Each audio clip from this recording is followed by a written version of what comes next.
اس بے شرم بے حیا کو جو نبی پاک کے گھرانے کے بارے میں بکے، اسے امام سعودی عرب میں مسجد نبی میں درس دینے والا جس نے تقریر سننی ہو میرے پاس ہے، وہ کہتا ہے یزید تو بڑا اچھا آدمی تھا، اس نے تو بڑی خدمت کی، تو میں نے اسے کہا رشتہ داری کر لیا یزید کے ساتھ، قریب ہو جا۔ شرم نہیں آتی؟ آج بھی نبی پاک کا دل دکھاتے ہو، حیا نہیں آتی، خیال نہیں آتا؟ اور لوگ گھر میں بیٹھ کے باتیں کرتے ہیں، کہتے ہیں جی جو بیت اللہ میں ہو وہ بھی برا ہو سکتا ہے۔ بیت اللہ میں تو 360 بت بھی تھے، وہ اچھے تھے۔ مدینے میں تو 360 منافق بھی رہے، پوری سورہ منافقون نازل ہوئی، وہ اچھے تھے۔ عجیب تماشا بنا دیا لوگوں نے مذہب کا۔ کہتا ہے یزید نے تو بڑی خدمت، تو عبید اللہ ابن زیاد نے قتل کیا۔ بے شرمو، اگر عبید اللہ ابن زیاد نے بھی قتل کیا تھا تو حکومت کس کی تھی؟ تو پھر یزید نے عبید اللہ ابن زیاد کو سزا کیوں نہیں دی، بلکہ ایک جگہ 2 گورنریاں دی اس کو؟ یہ حال کیا۔ بلکہ سنو کہ یزید چھڑیاں مار رہا تھا، چھڑیاں امام حسین کے لبوں پہ، تو نعمان بن بشیر صحابی تھے، بول پڑے، کہنے لگے یزید بدبخت، ہاتھ پیچھے اٹھا، مجھے اللہ کی عزت کی قسم میں نے سینکڑوں بار نبی پاک کو ان ہونٹوں کو چومتے دیکھا ہے۔ حضرت جناب زینب عورتوں کے مجمع میں پیچھے ہو کے بیٹھی ہیں، یزید کے پاس جب پہنچا لشکر تو یزید کہنے لگا دیکھو اللہ نے مجھے عزت دی اور میرے مخالفوں کا کیا حال ہوا۔ تو بی بی زینب بول پڑی، اتنے صدمے سہے پر آواز توانا ہے، جاندار ہے، جاندار۔ ہمارا کسی بندے سے جائیداد کا رٹا نہیں، ہم تو چاہتے ہیں امت اکٹھی ہو جائے، لیکن جو بندہ نبی پاک کی ماں کو دوزخی کہے، حضور کے باپ کو جہنمی کہے، یزید کو امیر المومنین کہے، اس کے ساتھ اتفاق رائے کر لیا جائے، یہ مذہب ہماری سمجھ میں نہیں آتا، بالکل نہیں آتا، قطعاً نہیں ہماری سمجھ میں آتا۔ کیسے اتحاد کر لیا جائے؟ یہاں تو میرے بھائی جو ہمارے ابا کا مخالف ہو اس سے اتحاد نہیں ہوتا، اور جو نبی پاک کے والد کو دوزخی کہے اس سے اتحاد ہو جائے۔ کہتے ہیں جی وہ جی اتنی فرقہ واریت ہو گئی، ہم کس مسجد میں جائیں؟ 60 پارٹیاں پاکستان میں رجسٹرڈ ہیں جو الیکشن لڑتی ہیں، کبھی کسی بندے کو ٹینشن نہیں ہوئی کہ کس کے پاس جائیں کس کے پاس نہ جائیں، کبھی نہیں کو بولا کہ اب وہ بھی کھڑا ہو گیا، وہ بھی، کوئی ٹینشن نہیں۔ مذہب کی باری ٹینشن ہو جاتی ہے، اتنا بڑا مذہب ہوتا ہے بھائی، غلط بندے بھی آ ہی جاتے ہیں بیچ میں، تھوڑا پہچان کے چلنا پڑتا ہے صحیح کون ہے اور غلط۔ اور یہی تو ہمیں امام حسین نے بتایا ہے کہ مذہب کے اندر ہی تم نے شناخت کرنی ہے کہ بندہ ٹھیک کون ہے اور بندہ غلط۔ یہی تو کربلا ہے، یہی تو امام حسین نے بتایا، کفر اسلام نہیں، حق اور باطل۔ تو سمجھیے گا حضرت سیدہ زینب نے جب سنا نا کہ یہ کہہ رہا ہے کہ مجھے اللہ نے عزت دی، تو جناب زینب بولی، نعمان بن بشیر کہتے ہیں بی بی بولی، اتنے صدمے ہیں پر جناب زینب بولی اللہ اکبر، اس انداز میں بولی کہ پہلے قرآن مجید کی آیت پڑھی، کہنے لگی وَتُعِزُّ مَن تَشَاءُ وَتُذِلُّ مَن تَشَاءُ بِيَدِكَ الْخَيْرُ إِنَّكَ عَلَىٰ كُلِّ شَيْءٍ قَدِيرٌ۔ اور پھر کہنے لگی یزید تو بکتا ہے، کہتا ہے کہ تو عزت والا ہو گیا، یہ تیری حکومت ہے، 4 دن گزرنے دے، تجھ پہ کوئی لعنت بھی نہیں برسائے گا، اور میرے بھائی کا قیامت تک ممبروں میں اور خطبوں میں ذکر ہوا کرے گا، وقت گزرنے دے۔ جب جناب بی بی زینب بول رہی تھی تو حضور کے ایک نابینا صحابی پاس بیٹھے تھے، جناب نعمان بن بشیر کا ہاتھ ہلایا، ہلا کے کہنے لگے کیا علی آ گئے؟ تو علی کی آواز لگتی ہے، جبریل امی بول رہے ہوں جیسے، حکمت کے گوہر رول رہے ہوں جیسے، دربار دمشق میں بی بی زینب کا خطاب، منبر پہ علی بول رہے ہوں جیسے۔ میرے بھائی بس کربلا والا قافلہ تو مدینے پہنچ گیا، 3 سال یزید نے حکومت کی، شرابیں عام ہو گئیں، مکے پہ حملہ ہوا، خانہ کعبہ کا غلاف جلا، مدینے پہ اس نے حملہ کیا، 3 دن مسجد نبوی میں اس نے گھوڑے باندھے، مسجد نبوی میں صحابہ کو نکال کے اپنا اس نے امام مقرر کیا، لیکن پھر امت نے اسے قبول نہ کیا، پھر وہ رسوا ہوا اور آج تک وہ رسوا ہے۔ لیکن امام حسین کا نام کل بھی زندہ تھا اور آج بھی۔ درس یہ ہے، پیغام یہ ہے، پیغام یہ ہے، یاد رکھو موت تیزی سے آ رہی ہے، ہمارے ساتھ والے دائیں بائیں والے سب چلے گئے، اسی طرح نمبر لگے گا، ایک دن اعلان ہوگا، ضمیر کے قیدی بن کے زندگی نہ گزارو، بالکل نہ گزارو، یہ تھوڑی سی زندگی ہے، دنیا سجن المومن، حق بات کرو، حق پہ ڈٹنا سیکھو، دین سمجھو، خبردار رسول پاک صلی اللہ علیہ وسلم کے دین میں ظالم، جابر، فاسق، فاجر کی کوئی گنجائش قطعاً نہیں ہے۔ اپنے آپ کو سمیٹو، اپنے آپ کو سنبھالو، دین میں اپنا کردار ادا کرنے کی کوشش کرو، دین طلب کرتا ہے ہم سے کہ ہم نے دین کو کیا دیا ہے. امام حسین نے سارا گھرانہ دین کے لیے دے دیا. ہمارا جو بچہ کسی کام کا نہیں رہتا اسے مدرسے داخل کراتے ہیں. ہم نے دین اتنا کمزور کر دیا ہے کہ عالم اگر شور نہ کریں، عالم اگر شور نہ کرے، زور نہ کرے، گھٹن والا ماحول ہو گیا. مذہب کی پوزیشن کمزور کر دی. اب جہاں تک اس بات کا تعلق ہے جی فرقے ہو گئے، تو میرے بھائی یہ کوئی اتنی خطرناک بات ہے، یہ کوئی اتنا مشکل معاملہ نہیں ہے. یہ تو امام حسین نے بتا دیا تھا کہ یزید کے طور پر ایک غلط فرقہ کھڑا ہو گیا ہے، لہذا اس کا مقابلہ کرنا ہے. اس میں کوئی بری بات ہے؟ لیکن ایک سبق ہے بزرگوں کا کہ اگر سچی بات بھی نہیں کرنی تو پھر اس منبر کا حق ادا نہیں ہوتا. جو سچ بولے وہ حسینی ہے، جو ظالم کے سامنے کھڑا ہو جائے وہ حسینی ہے. جو مصلحت کوش ہو، جو کہے ٹائم نہیں، گراؤنڈ ریالٹی نہیں، حالات نہیں، طبیعت نہیں، موقع نہیں، تو ابھی امام حسین کے پیغام کو لوگوں کو نہیں پتا. بہت ساروں ان کا نام ہے علی بن حسین، حضرت علی بن حسین. یہ امام حسین کے صاحبزادے. قدرت اللہ تعالیٰ کی ایسی ہے کہ یہ میدان کربلا میں بیمار تھے، کیونکہ اللہ نے امام حسین کی نسل چلانی تھی. تو یہ شدید علیل تھے، اٹھ کے کھڑے ہوتے تھے، اتنا تیز بخار تھا کہ گر پڑتے تھے ظاہراً. تو امام حسین نے فرمایا بیٹا تو نے نہیں جانا. ابا جی آپ میری موجودگی میں جائیں، یہ کیسے ہو سکتا ہے؟ فرمایا نہیں تو نے جانا ہی نہیں، میں جانے ہی نہیں دوں گا. تو حضرت امام زین العابدین علیل تھے. امام زین العابدین رضی اللہ تعالیٰ عنہ نے 3 سال تک حضرت علی کی صحبت اٹھائی ہے. بعض روایات میں اس سے زیادہ بھی آیا ہے. کچھ لوگوں نے لکھا جب آپ میدان کربلا میں گئے تھے تو 30 سال سے عمر زیادہ تھی، 30 سال سے عمر. اور داڑھی مبارک جو تھی نا آپ کی، جو لوگ شروع سے داڑھی نہیں نہ کٹواتے ان کی زیادہ لمبی نہیں ہوتی. جو شروع سے داڑھی رکھ لیتے ہیں نا، کیا پنجابی میں کہتے ہیں، سچی داڑھی. اور ان کو خرشت بھی نہیں کرانا پڑتا. میں نے بھی کبھی نہیں کرایا، ضرورت ہی نہیں پڑی. وہ نہیں کرانا پڑتا اس لیے کہ جو داڑھی شروع سے ہوتی ہے نا وہ اتنی زیادہ بڑی بھی نہیں ہوتی اور پھیلتی بھی نہیں. تو حضرت امام زین العابدین کی داڑھی بہت زیادہ بڑی نہیں تھی. داڑھی مبارک آپ کی ٹھوڑی کے نیچے تھی تو زیادہ بڑی نہیں تھی، کیونکہ شروع سے رکھی ہوئی تھی.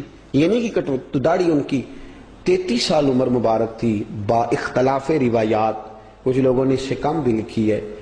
2-4 مہینے کے بعد جب کربلا سے واپس لوٹے تو ساری داڑھی سفید ہو گئی. حضرت علی کی ایک زوجہ اس وقت حیات تھی. امام زین العابدین آگے آگے آ رہے تھے گھوڑے پہ. حضرت علی کی زوجہ نے آگے جا کے دیکھا نا، قافلے کا استقبال کرنے گئی. تو امام زین العابدین آگے تھے تو جھٹ سے انہوں نے منہ چھپا لیا، پیچھے ہو گئی اماں جی. تو امام زین العابدین فرمانے لگے دادی کا تو پردہ نہیں ہوتا پوتے سے. آپ نے کہا انتا زین العابدین، تو زین العابدین ہے اور تیری ساری داڑھی چند مہینوں میں سفید ہو گئی. تو امام زین العابدین روئے، فرمانے لگے اماں جو میں نے کربلا میں دیکھا ہے، جو میں کربلا میں دیکھ کے آیا، تو دیکھتی تو یہاں کھڑی نہ ہوتی. امام زین العابدین نے پائے اس بات کے ساتھ، پوری دلیری کے ساتھ. اور امام حسین رضی اللہ تعالیٰ عنہ کی تو شہادت 10 محرم کو ہو گئی نا، 61 ہجری میں معاملہ ختم ہو گیا. لیکن امام زین العابدین ساری زندگی طاغوتی قوتوں سے لڑتے رہے. امام زین العابدین کو کئی دفعہ بعد میں گرفتار کیا گیا ہے، کربلا میں کئی دفعہ بعد میں گرفتار کیا. مروان بن عبد الملک ظالم جو صحابہ کو مارا کرتا تھا، جس کو یزید لعنتی نے بنایا تھا، وہ امام حسن اور امام حسین کے خلاف تقریریں کرنے والا مروان بن عبد الملک جو قابض ہو گیا زبردستی امام حسین کے بعد مسجد نبی کی امامت پر. اس کے پیچھے نماز پڑھ لینی چاہیے تھی. بولے آنے جڑا ہوتے کل ہوتا ہے ابھی کبھی پیڑا ہو سکتا ہے. مروان بن عبد الملک مسجد نبی کا امام اور خطیب رہا ہے بڑا عرصہ. امام زین العابدین رضی اللہ تعالیٰ عنہ کے خلاف بڑی بدتمیزی کرتا تھا. امام زہری فرماتے ہیں، تابعی بزرگ ہیں، کہتے ہیں اس نے امام زین العابدین رضی اللہ تعالیٰ عنہ گرفتار کرا کے منگایا اپنے دربار میں. تو پورے ہوا کیا، یہ جو طریقت ہے نا ہماری، ایک مسئلہ یہاں سمجھا دوں، یہ جو پیری مریدی ہے، جو بیعت ہے، یہ اسی وقت شروع ہوئی. کیونکہ بادشاہت پہلے جو خلیفہ ہوتے تھے وہ بادشاہ بھی ہوتے تھے، پیر بھی ہوتے تھے، رہنما، سارا کچھ ہی وہ ہوتے تھے. لیکن امام حسن حسین کی شہادت کے بعد جب بادشاہی یزید جیسے لوگوں کے ہاتھ میں گئی نا، تو امام زین العابدین رضی اللہ تعالیٰ عنہ کے گرد جو اللہ اللہ کرنے والے لوگ، دین سیکھنے والے تھے، وہ اکٹھے ہو گئے. اب وہ جو بیعت تھی اسی کو آج بیعت طریقت کہا جاتا ہے. لوگ اس طرف ہو گئے کہ اب وہاں بیعت کا سلسلہ نہیں رہا، یہ وہی بیعت ہے جو امام حسین رضی اللہ تعالیٰ عنہ، حضرت علی، حضرت ابوبکر صدیق، سب لوگ فرمایا کرتے تھے۔ اب لوگ بڑے اکٹھے ہو گئے، لوگ آیا کرتے تھے، حضرت حسن بصری جیسے لوگ، امام زہری جیسے لوگ، حضرت سعید بن مسیب جیسے لوگ۔ امام زین العابدین نے کربلا کے بعد اپنا مکان مدینے سے باہر بنا لیا تھا، نام علی تھا، لیکن عبادت اتنی کرتے تھے کہ لوگوں نے زین العابدین کہنا شروع کر دیا۔ عبادت کرنے والوں کی زینت زین العابدین کہنا شروع کر دیا۔ بیٹا پاس ہو رہا تھا، گھر میں آگ لگی ہوئی تھی، امام زین العابدین نماز پڑھ رہے تھے، اتنی لمبی ساری رات سارا دن مصلی پہ رہتے، تو بہت سارے لوگ عقیدت مند ہو گئے۔ تو مروان کو خطرہ ہوا کہ کہیں امام زین العابدین میرے خلاف کوئی محاذ نہ بنا لے، اس نے ایسے ہی الزام لگا کہ امام زین العابدین کو گرفتار کر کے جیل میں ڈال دیا بلا وجہ۔ امام زہری کہتے ہیں میں کھانا لے کے گیا تو امام زین العابدین نے نا وہ بیڑیاں پہنی ہوئی ہیں، ہتھ کڑیاں پہنی ہوئی ہیں، پیروں میں بھی ہاتھوں میں بھی، تو کہتے ہیں میں نے کہا حضور آپ کتنی تکلیف میں ہیں، یہ لفظ میں نے کہا تو میرے شیخ تھے، استاد تھے، پیر تھے، میں رو پڑا، میں نے کہا حضور آپ کتنی تکلیف میں ہیں، تو کہنے لگے زہری میرا امتحان ہے، مجھے امتحان دینے دے، میرا رب میری آزمائش کر رہا ہے تو مجھے کرنے دے، تجھے کیا، تو کیوں روتا ہے؟ تو کہا حضور آپ اتنی تکلیف میں ہیں۔ فرماتے انہوں نے اللہ اکبر کہہ کے دونوں طرف سے زنجیروں کو پکڑا، جب اللہ اکبر کہا تو دونوں طرف کی زنجیریں اتار کے امام زین العابدین نے نیچے رکھ دی۔ فرمانے لگے میں تو ایک دفعہ اللہ کا نام لوں تو اللہ ساری زنجیریں توڑ دیتا ہے، میں پابند نہیں ہوں ان لوگوں کا، میں تو اللہ کی رضا پہ راضی ہوں۔ امام زین العابدین رضی اللہ تعالیٰ عنہ نے ساری زندگی پرہیزگاری، محبت، پیار، خلوص، وفا اور لوگوں کو دین سکھایا، ساری زندگی اللہ کا درس دیا۔ پوری دنیا سے لوگ امام زین العابدین کے پاس آتے۔ کیا لفظ ادا کر رہا ہوں؟ میں نے پورا مدینہ نہیں کہا، میں نے کہا پوری حکومت نہیں تھی آپ کے پاس، حکومت میں مروان بن عبد الملک تھا، کیونکہ 4 سال 4.5 سال یزید رہا ہے۔ امام حسین کی شہادت کے بعد صحابہ سارے، اہل بیت نبوت سارے، جتنے بھی حضرات ہوتے تھے پوری دنیا سے جو اہل عقیدت تھے وہ امام زین العابدین کے آستانے پہ حاضری دیتے تھے۔ سعودیوں نے سارے نشان مٹا دیے ہیں لیکن امام زین العابدین کا گھر ابھی بھی موجود ہے، میں نے الحمدللہ 2 دفعہ اس کی زیارت کی ہے، اور مجھے وہاں لوگوں نے بتایا کہ مشینیں لے کے جاتے ہیں لیکن وہاں پہ مشین چلتی ہی نہیں۔ ساری زندگی اس مکان کے اندر امام زین العابدین عصر کے وقت مسجد نبوی میں آیا کرتے تھے، عشاء کی نماز پڑھ کے چلے جایا کرتے۔ ساری زندگی امام زین العابدین نے نماز میں، عبادت میں، ذکر میں، فکر میں۔ شمر جو تھا نا، ایک اس کے بارے میں روایت ہے، ایک عمر بن سعد کے بارے میں، جب مختار کے فوجی لگے نا پیچھے کہ ہم نے مارنا ہے امام حسین کے قاتلین کو، تو اس کے شمر کے پیچھے بھی لگے، تو یہ مدینے آ کے چھپ گیا تھا، اس کے پیچھے لگے تو یہ بھاگا، امام حسین پہ پانی بند کرنے والا، اور حضرت علی رضی اللہ تعالیٰ عنہ کے پوتے حضرت علی اصغر کے گلے میں تیر چلانے والا، یہ جب بھاگتا آیا نا تو امام زین العابدین کے خیمے میں جا گھسا۔ آپ مصلی پہ بیٹھے تھے، یوں نظر اٹھائی تو کہتا میں نے پانی پینا ہے، پانی بند کرنے والا کہتا میں نے یہ حوصلے دیکھو، دلیریاں دیکھو۔ امام زین العابدین خود اٹھے، پیالہ پکڑا، پہلے اسے دھویا، پھر اس میں پانی بھرا، پانی بھر کے اس کو پلایا۔ اور پینا ہے؟ کہتا ہاں، ایک پیالہ اور دیا۔ اور پینا ہے؟ کہتا ہاں، ایک پیالہ۔ اتنا پانی دیا کہ شرم سے پانی ہو گیا، شرمندہ ہو گیا کہ یہ امام زین العابدین۔ باہر نکلا، دل میں خیال آیا زین العابدین نے پہچانا نہیں، اگر پہچان لیتے تو ایسا نہ کرتے۔ پھر اندر آ گیا، کہنے لگا شاید آپ نے مجھے پہچانا نہیں۔ امام زین العابدین کی آنکھیں آنسوں سے برس پڑی، فرمانے لگے تو نے میرے 6 ماہ کا بھائی پیاسا مار دیا تھا، تجھے میں بھول سکتا ہوں؟ تو اندر داخل ہوا تھا تو سارے زخم میرے تازے ہو گئے۔ تو کہا پھر آپ نے پانی کیوں پلایا؟ فرمانے لگے پانی بند کرنا تیرے جیسے لوگوں کا طریقہ ہے، اور دشمنوں کو پانی پلا دینا نانا محمد کی سنت ہے جو میں نے ادا کی ہے، یہ میرے نانا کا طریقہ ہے جو میں نے ادا کیا ہے۔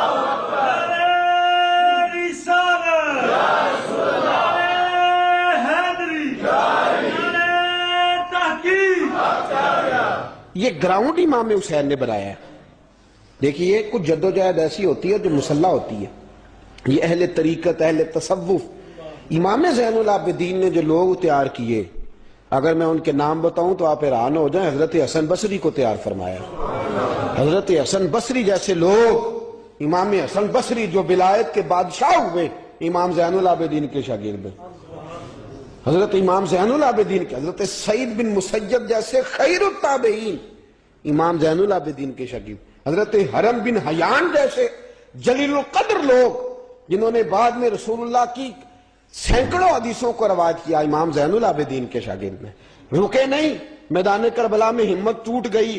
اب معاملات آگے نکل گئے تو میں چپ کر کے بیٹھ جاؤں. انہوں نے مصلی پہ بیٹھ کے نبی پاک کا دین پڑھانا شروع کر دیا. انہوں نے پھر حجرے میں بیٹھ کے لوگوں کو اللہ اللہ، اور اس اللہ اللہ کا نفع یہ ہوا، اس اللہ اللہ کا فائدہ یہ ہوا کہ ایسے مجاہد تیار ہوئے، ایسے دلیر تیار ہوئے کہ کچھ سال گزرے تو حضرت عمر بن عبدالعزیز جیسے نیک آدمی کی حکومت قائم ہو گئی. امت کو یہ نفع ملا. نیک لوگ آپ دیکھیں نا، اگر سارا زمانہ برائی سے بھرا ہوا ہے تو کیا اس کو چھوڑ دیا جائے گا؟ ٹھیک ہے کریں سارے. آپ 5 آدمی صحیح کر دیں، آپ 3 آدمی ٹھیک کر دیں، اپنا کردار تو ادا کریں. اپنا آپ اس کے اندر کردار، تو امام زین العابدین رضی اللہ تعالیٰ نے اپنا کردار ادا فرمایا. اور پھر سب سے بڑی بات یہ تھی غریب پروری. جب یزید مر گیا اور دیگر حکومتیں آنے لگی تو امام زین العابدین کے پاس لوگ بہت سارے نذرانے لے کے آتے تھے. یزید کے زمانے میں بھی آتے تھے لوگ، بڑے نذرانے خدمت کرتے، بڑا کچھ کرتے. گھروں کے اندر بڑا سامان آپ کے پاس پڑا ہوتا. آپ کے صاحبزادے امام باقر آپ فرماتے رات ہوتی تو میرے ابا جی اپنے کندھے پر بوریاں رکھ لیتے، اپنے کندھے پر، شہزادے خود اپنے کندھے پر، اور غریبوں کے گھروں تک پہنچا کے آتے. خود بوریاں اپنے کندھے پہ رکھ لیتے. فرماتے ہیں میں کہتا ابا جی میں چھوڑ آتا ہوں، مجھے بتائیں. فرمانے لگے کہ اگر تو چھوڑنے جائے گا تو تجھے اس غریب کا نام بھی بتانا پڑے گا، تو میں کسی کو رسوا نہیں کر سکتا، میں رسوا نہیں کروں گا، میں خود دے کر کے آتا ہوں. امام زین العابدین رضی اللہ تعالیٰ عنہ نے عمر بھر یہ غریب پروری کا مظاہرہ فرمایا، اپنے بچوں کی تربیت فرمائی. امام زین العابدین رضی اللہ تعالیٰ عنہ مصلی پہ بیٹھے اتنے پاورفل ہو گئے کہ حکومتیں ان سے ڈرنے لگی. مصلی پہ بیٹھے بیٹھے اتنے پاورفل ہوئے، اتنے عظیم ہوئے کہ حکومتیں لرزنے لگی. ایک وقت ایسا آیا کہ مروان جیسا تگڑا حکمران، ظالم جو آدمی ہوتا ہے نا، بدماش آدمی سمجھتا ہے لوگ مجھ سے ڈرتے ہیں، حالانکہ لوگوں کی شرافت ہوتی ہے، لوگوں کی یہ. ایک آدمی، نبی پاک صلی اللہ علیہ وسلم نے فرمایا بتاؤ جھگڑے میں کون جیتا کرتا ہے؟ تو صحابہ کہنے لگے حضور آپ بتا دیں. فرمایا جو زیادہ منہ زور ہوتا ہے وہ جھگڑے میں جیت جاتا ہے. جھگڑے میں شرفا نہیں جیتا کرتے. جو منہ زور لوگ ہوتے ہیں نا، وہ بڑا منہ زور تھا، بڑا بدتمیز تھا. اگر اس کو کوئی سیابی بھی نظر آ جاتا تو اس کو بھی ایڑی لگانے سے باز نہیں آتا تھا. بڑا نالائق تھا، ڈنڈا سوٹا بڑا چلاتا تھا، بڑا سخت گیر آدمی تھا. لیکن اس نے ایک غریب آدمی پہ ظلم کیا، اس کا مال دبا لیا.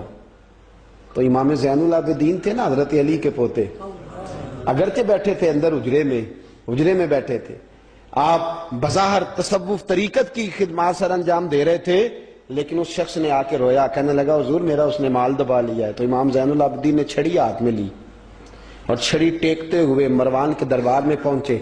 کہنے لگے اس غریب کا مال تو نے لیا ہے؟ تو نے لیا اس کا مال؟ کہنے لگا میں گورنر ہوں. تو اس نے کہا نا زبردستی میں گورنر ہوں. تو وہ شخص کہتا ہے امام زین العابدین کے ہاتھ میں چھڑی تھی، زور سے فرش پر ماری. کہنے لگے انا ابن حسین، اگر تو گورنر ہے تو میں حسین کا بیٹا ہوں، میں حسین کا بیٹا ہوں، میں حسین کا بیٹا. 3 دفعہ امام زین العابدین نے یہ جملے کہے نا، تو گورنر ہے تو میں حسین کا بیٹا ہوں. پتہ ہے نا جب 3 دفعہ گرجدار آواز میں یہ جملے کہے تو امام زین العابدین سے کہنے لگا آپ چاہتے کیا ہیں؟ فرمانے لگے ابھی اس کا مال واپس ہونا چاہیے، ابھی اس کا مال واپس ہونا چاہیے. اسی وقت بھرے دربار میں مروان نے مال منگایا، اس غریب آدمی کو دیا. وہ غریب آدمی اپنا مال لے کے واپس چلا گیا. تو امام زین العابدین بھی لوٹے. لوگ مروان سے کہنے لگے تو اتنا دلیر بنتا ہے، ایک صوفی آدمی جس کے ساتھ بندہ بھی کوئی نہیں، ایک غریب آدمی کھڑا ہے، ہاتھ میں ڈنڈا ہے، کوئی اسلحہ نہیں، کوئی تلوار نہیں، کوئی خنجر نہیں، تو ڈر کیوں گیا ہے؟ کہنے لگا مجھے پتہ ہی نہیں چلا. امام کی گرج اتنی زبردست تھی کہ میرا وجود کانپ رہا تھا اور مجھے لگ رہا تھا اگر میں نے بات نہ مانی تو پتہ نہیں آسمان گر جائے گا یا زمین پھٹ جائے گی. میں ڈر گیا، ہیبت طاری ہو گئی، روب تھا. اصل بات کیا تھی؟ ان اللہ مع الصابرین، اللہ صبر کرنے والوں کے تو جس کے ساتھ اللہ ہو. حضور نے فرمایا غار ثور میں حضرت ابو بکر سے قرآن بیان، لا تحزن ان اللہ معنا، تو نہ ڈر، اللہ ہمارے ساتھ ہے. اللہ ہمارے، جس کے ساتھ اللہ ہوتا ہے پھر وہ کسی سے ڈرا نہیں کرتا. ایک محبت کی بات بھی بتا دوں، لوگ ہی نہیں جاتے تھے. امام باقر فرماتے ہیں ایک دن نا ایک ہرنا آ گیا، ہرنی آ گئی دوڑی دوڑی. تو امام اندر عبادت کر رہے تھے تو میں باہر دروازے پہ کھڑا تھا. تو وہ ہرن بار بار امام صاحب کے کمرے کی طرف جاتی. فرماتے ہیں میں بند کرتا، یہ ملا جامی نے اس کو شواہد النبوہ کے اندر لکھا ہے. فرماتے ہیں بار بار جاتی، میں اس کو روکتا. تو نماز مکمل کر کے مجھے کہنے لگے کیا بات ہے؟ میں نے کہا حضور کرنی ہے، اندر آنا چاہ رہی ہے. تو فرمایا کھول دو دروازہ، آنے دو، جانور ہے، آنا چاہتی ہے تو میں نے اس کو دیکھا کہ وہ امام صاحب کے رات کا وقت ہے تو امام زین العابدین کے کان کے ساتھ منہ لگائے ہوئے، مرن شام کا وقت ہے. فرماتے ہیں میں نے دیکھا کہ امام زین العابدین نے چھڑی پکڑی، امامہ باندھا، جبہ پہنا. فرماتے ہیں آگے آگے ہرن چل رہا ہے، پیچھے پیچھے امام زین العابدین چل رہا ہے. آگے آگے ہرن چل رہا ہے، پیچھے پیچھے. بھئی ہمارا تو عقیدہ حضور غوث اعظم کے بارے میں ہے کہ وہ جن و بشر کے پیر ہیں، جن و بشر کے پیر. سب کا اللہ کے بندوں کی طرف، اللہ کی ہر مخلوق کا رجحان ہوتا ہے اللہ کے بندوں کی طرف. کہتے ہرن کے پیچھے پیچھے ایک عرابی کے دروازے تک لے گئی ہرن. تو امام زین العابدین نے نا دستک دی دروازے پہ اور ہرن ایک کونے میں کھڑی ہو گئی. دستک دی، وہ باہر آیا تو فرمانے لگے تیرے پاس کوئی ہرنی کے بچے ہیں؟ اس نے کہا ہاں. آپ نے کیا کرنا ہے؟ فرمایا میں خریدنے آیا ہوں، میں وہ بچے خریدنے آیا ہوں. کہتے ہیں 2 بچے تھے. کہنے لگا جی میں نے تو سویرے بیچنے تھے، میں روز جنگل سے کچھ نہ کچھ پکڑ کے لاتا ہوں، سویرے بیچنے تھے، سویرے گاہک ڈھونڈنے تھے، آپ رات کو ہی آ گئے، کیا لے گا؟ اس نے کہا 20 دینار 2 بچوں کے. امام صاحب نے 20 دینار دیے، بچے پکڑے، واپس لائے. امام باقر فرماتے ہیں 2 ہرن کے بچے امام زین العابدین نے جب پکڑائے تو میری آنکھیں چھلک پڑی، میں رو پڑا. اور میں نے کہا ابا جی میں تو سمجھتا تھا انسانوں کے دکھ کا ہی مداوع کرتے ہیں، اللہ نے تو آپ کو جانوروں کے دکھوں کا مداوع کرنے کی بھی توفیق عطا فرمائی. تو پھر میرے امام نے سچ کہا ہے نا، تیری نسل پاک میں ہے. کیسا عقیدہ ہے، کیسا عقیدہ ہے. ہر بندے کے اپنا. میں تو جب بھی کسی سید زادے کی، کسی اہل بیت کی کوئی بات پڑھتا ہوں نا، آپ یقین کریں تو میرے سامنے اعلیٰ حضرت کا شعر رہتا ہے، پلٹ پلٹ کے بات وہی جاتی ہے کہ تیری نسل پاک میں ہے بچہ بچہ نور کا، تو ہے عین نور تیرا سب گھرانہ ہی نور کا، سب گھرانہ ہی.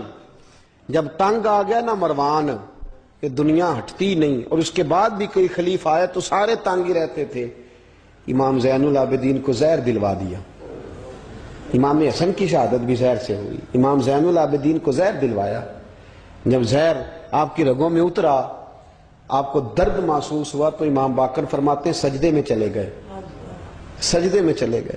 میں نے کہا حضور اتنی تکلیف ہے آپ یہ کیا کر رہے ہیں؟ فرمانے لگے میں سوچتا تھا میں جہاد پہ نہیں نکلا تو کہیں بستر پہ مجھے تبھی موت نہ آ جائے، میرا دادا بھی شہید، میرا والد بھی شہید، میرے تایا بھی شہید، میرے بھائی بھی شہید، میرے پھپھی ذات چچا ذات بھی شہید.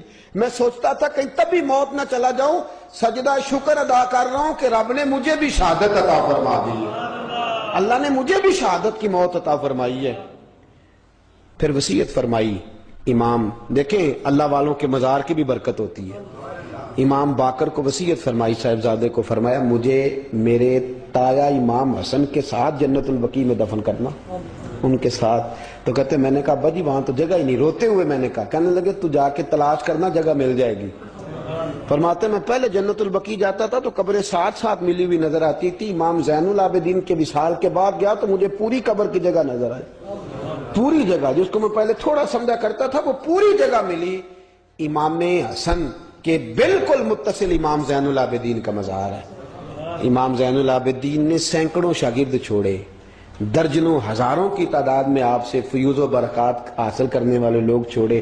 اور جتنا صوفیاء کا سلسلہ پھر آگے بڑھا، حضرت حسن بصری، حضرت فضیل بن عیاض، پھر اس کے بعد حضرت سری سختی، پھر اس کے بعد حضرت میں اگر آپ کو دلائل کے ساتھ عرض کروں تو سارا فیضان امام زین العابدین کا ہے، سارا فیضان. آپ کے اپنے صاحبزادے امام باقر کے بیٹے امام جعفر صادق اور امام جعفر صادق کے شاگرد اور مرید ہے امام اعظم ابو حنیفہ.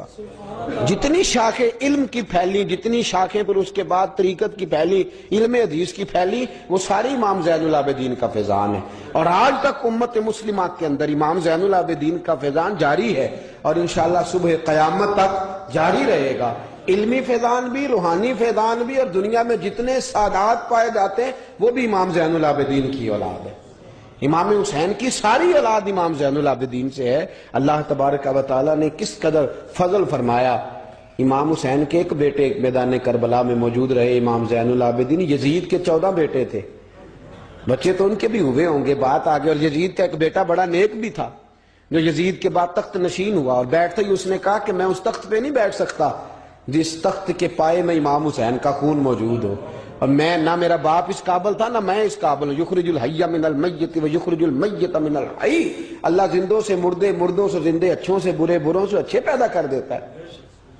امام یزید کا بیٹا کہنے لگا کہ میں نہیں اس قابل کہ یہاں 40 دن، اس نے کہا میں 40 دن دیتا ہوں، اپنا حکمران بنا لو. اس کے بعد وہ تخت سے نیچے اتر گیا. نیک بھی ایک بیٹا تھا لیکن پھر بھی یزید کی نسل آگے نہ بنی، نہ زیاد کا وہ ستم رہا، نہ یزید کی وہ جفا رہی. جو رہا تو نام حسین کا جسے زندہ رکھتی ہے کربلا، جو رہا تو نام، اور انسان کو بیدار تو ہو لینے دے. ہر شخص